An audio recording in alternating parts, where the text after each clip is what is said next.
Hi there. I'm Eric Wordweaver Sjerven, Goalie of the Ridgar Folk here in East Texas, and I'd like to welcome you to my channel, Wordweaver Productions. This is a show where as of yet, it's unnamed because I'm filming a couple of these back to back in the beginning just so that I've got things to throw up there. Plus, I really want to talk about this movie. And the gist of this is a review show where I go on and talk about different media that strikes my fancy: video games, movies, books, comics, whatever it is that might catch my eye and be like, I need to talk about this on the YouTube channel and get this out there so people can see it, or know what I think about it, etc., etc., etc. So without any further ado, we're going to jump into this. I am going to go ahead and lead in with, if you guys like my videos, please hit subscribe down below, thumbs up, ding the bell, all that fun stuff, comment, whatnot. Feel free to send any kind of contact to the contact information below, and we will go back and forth. I love recommendations, so feel free to send them my way, guys. Worst it can be is something I've already seen. Okay. I can simply say, yeah, I love that movie, or man, that was crap. Don't recommend that. So anyway, here we go. This movie is called The Viking Sagas. Can you get any better than that? The Viking Sagas. I love this movie. I absolutely love this movie. I will sit down and watch this movie anytime, anywhere. Love it. Drives me nuts how much I love it. Just to give you an idea, IMDb, out of 10, this movie, I'm reckoning, has a whopping 5.3. Holy monkeys, 5.3. I love it. It's horrible, okay, guys? Quality movie-wise, it's horrible. It's like not even made for sci-fi quality, but that's what gives it its charm, okay? It's all filmed on-site, on scene, in Iceland. You will know because the Icelandic horses are all like pygmy. If you ever are reading the sagas and whatnot, and you want to see kind of some really, if you just want a snapshot of what it's like to be in a saga, watch this movie, okay? You will see, for reference, the horses, because we'll have in our heads these giant, Arabians and whatnot, and no. Icelandic ponies were small. They had to be because of the rocky terrain.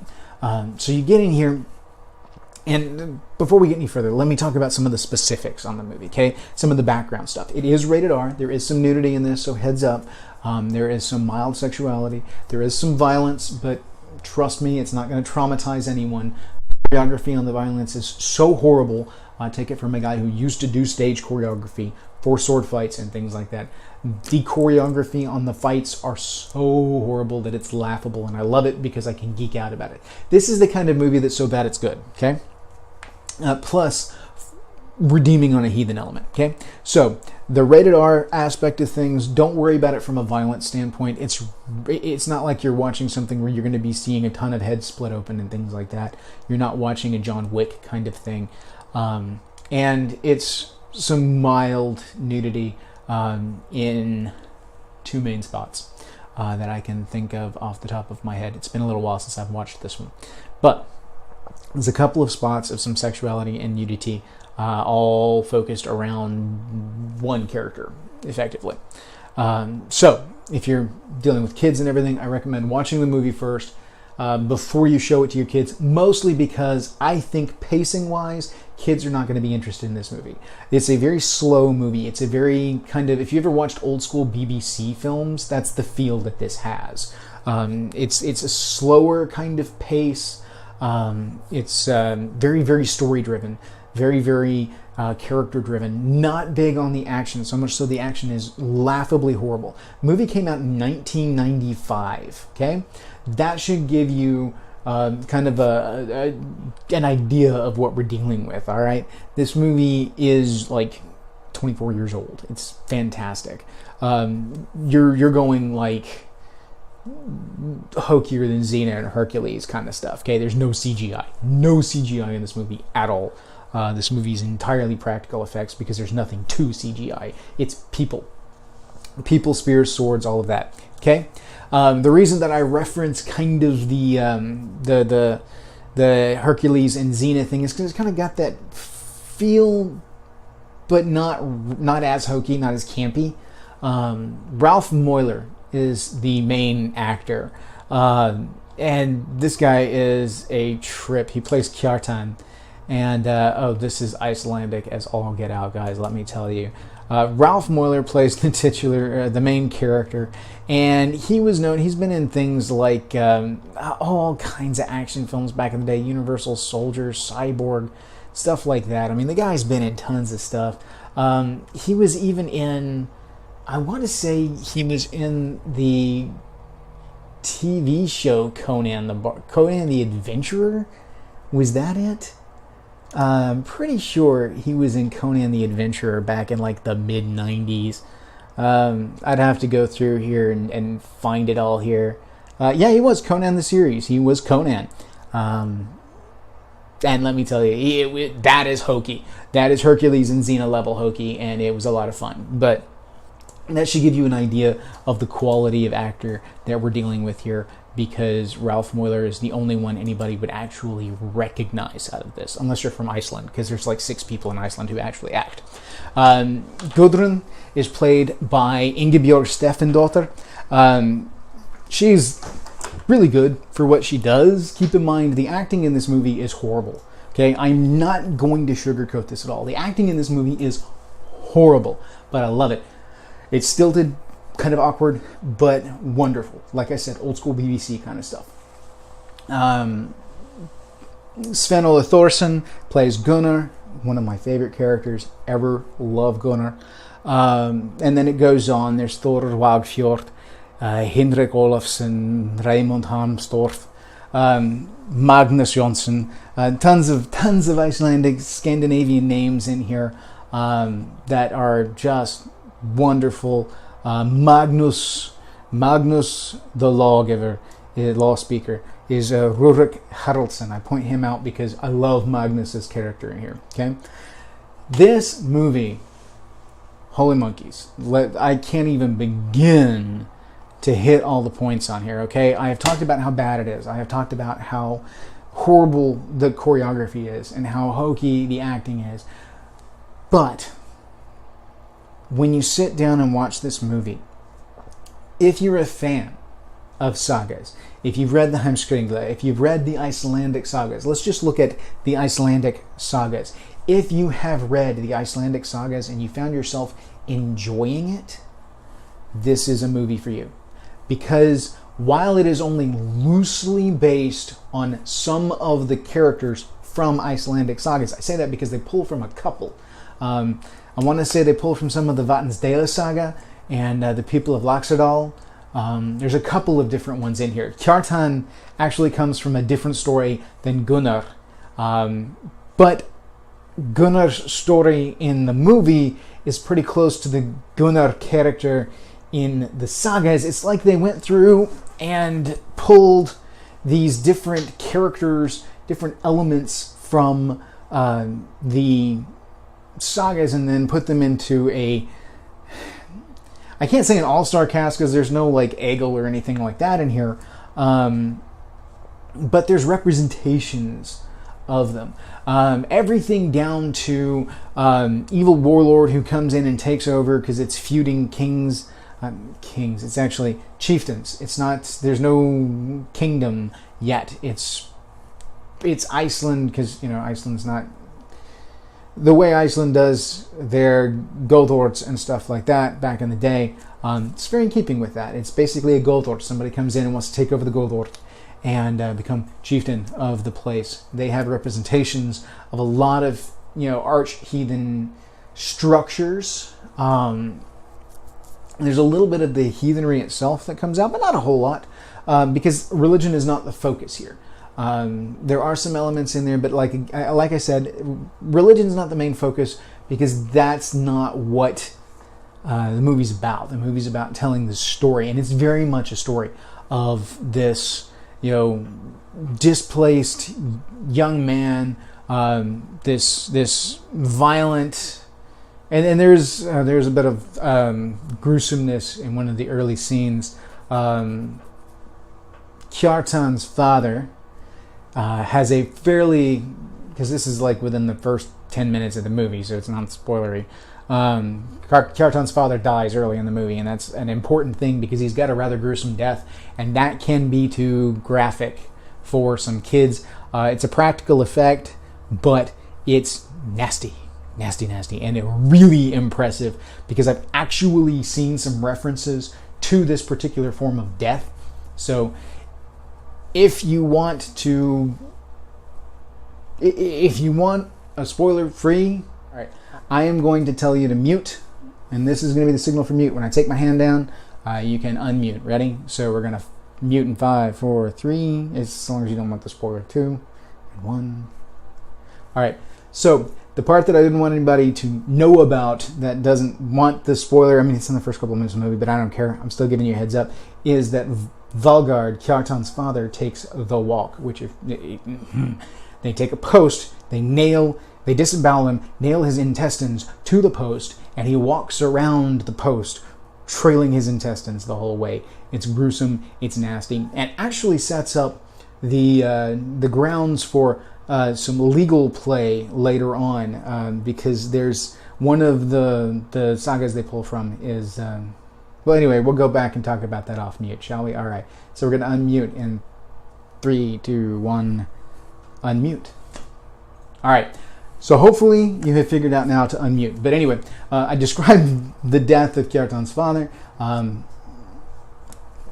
The way he dies is really cool, and how he dies sets up some stuff for some legal play that occurs later in the movie. I won't go into the specifics on that, but it's cool nonetheless. You get to see the Thing in action. You get to see law, like old school Icelandic Thingvellir law, go about. You get to see them do this in the way that, while not 100% accurate, is the closest I've ever seen on screen to actually depicting Thing. You gather at Thingvellir, the law rock. You go there and the law speaker stands on the law rock and hears complaints from chieftains and speaks the law, and then the tribunal passes judgment, etc., etc. If you've read the sagas, there's a lot of bandying that goes about at this. There's a lot of backroom deals and kind of stuff. It definitely popularity contests, and it wasn't a perfect system, especially since people could be bought off or muscled and votes could be swayed. You see a lot of those things at play here. You see some elements pulled straight from the sagas, like never kill twice within the same family line. That's straight from Gunnar's thing, and holy crap, it's cool, man. Just to see these little elements. There's even a move that Gunnar does in the movie with a spear that is pulled directly from the sagas. It's not spoilery or anything, so I'm just going to tell you right now. You will see Gunnar grab a spear out of the air, turn around and chunk it back. That comes straight from the sagas that this occurred. Now, it's played up in this. It's kind of like Wanted and Bending the Bullet. That's their version of it. It's like the Matrix and dodging the bullet. This is their version. You grab the spear out of the air and chunk it back. So it kind of plays a part in the movie as a whole. But sort of. But still, cool element, cool kind of thing. You get to see a little bit of the old Icelandic ghost story element. Won't go into the particulars on there, but you see a haunted house and kind of how that plays out and some of the way cursings would work there. You get to see some of the stuff around a lawgiver and kind of the law speaker and why, because I think they call him lawgiver in the movie, but we know him as law speaker. And that's in my specific region. It may be different in different parts of the world. Doesn't matter. The gist is you've got this lawgiver, Magnus, and some of the taboos that were placed on him based on their region and culture. Historically accurate? I don't know. That's not something that I've seen a whole lot or studied a whole lot into, is that particular element of, whether or not, say, the lawgiver is forbidden for lying kind of thing. I'd have to go and dig. Research, cool. But ultimately speaking, still, taboos like that would be placed on specific positions of authority within a community based on the need for community to work. Law only works if it's preserved, if it's pure kind of thing. So you get to see those kind of things in action. You get to see some play out of honor and things like that. Now, yes, some of it's kind of Hollywoodized, but for the most part, whoever set out to do this really tried to put together a version of an Icelandic saga type story in a movie. And I feel like they did a fantastic job in that. Okay? Are there better produced Viking movies? Yes, absolutely. Hands down. I mean, shoot. One of the ones that I intend to review later for the channel is a wonderfully produced Viking film, but absolutely historically inaccurate. And heck, it's sci-fi. This,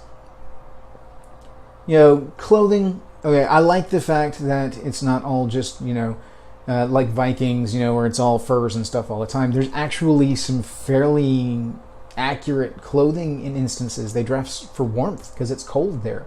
The dress that Gudrun wears is it's accurate to a time period. If it's accurate to that time period, I'd have to go back and look. I am not an expert when it comes to historical accuracy of clothing and things like that. So you'd have to talk to somebody who is, which I'm sure somebody in my viewing audience is, and there will be a comment down below where somebody goes in and says, oh, those costumes were horribly inaccurate, and no, they wouldn't have dressed this way. Because you're not going to see, I will give you this, you're not going to see the bright colors, you're not going to see... Well, actually, in some of them you do. Some of them you do, the embroidery and the bright colors and stuff like that. Some of it's more the drab kind of earth tony kind of stuff. Most of it's the drab earth tony kind of stuff.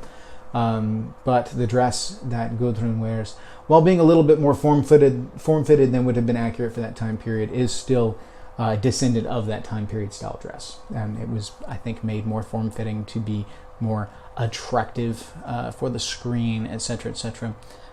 Because admittedly the clothing from that time period could be kind of frumpy. So anyway, this is a movie I can ramble on about for ages. Is it, are you going to pull this movie up and say, holy crap, that's heathenry on screen? No. This is not heathenry on screen, okay? This is, holy crap, this is an Icelandic saga. It's not like the Icelandic sagas, okay? They're not trying to faithfully represent any particular Icelandic saga in film form. That's not what they're shooting for. That's not what they're going for. That's not what you're going to get. What you are going to get is a movie that is spiritually in line with the Icelandic sagas. The storytelling is very, very similar in the way things jump from action to action, in the way that it focuses mainly on a set number of core people that are intrinsic to the story, in the way that it represents things like Thing and whatnot. There's a ton of people at Thing, but you don't know their names. You only know the important people to the story because those are the only ones that were written down in the saga. So those are the kind of things you're going to see. You're going to see some Hollywoodized intrigue kind of stuff. But if you've read the sagas, you're going to know that nothing in this movie is particularly outside the realm of what appears in Icelandic sagas. I mean, come on, you've got Draugr and other ghosts and whatnot in the sagas. So even the fantastic elements that you see represented in the movie are still fitting for the Icelandic theme. So thematically, this movie's great. Acting-wise, this movie is crap. It's horrible, but I love it. You definitely get sucked in. It is the version that I watched is dubbed into English. Fairly certain it's actually the original cast because Ralph Moyler definitely did the voice for Kjartan.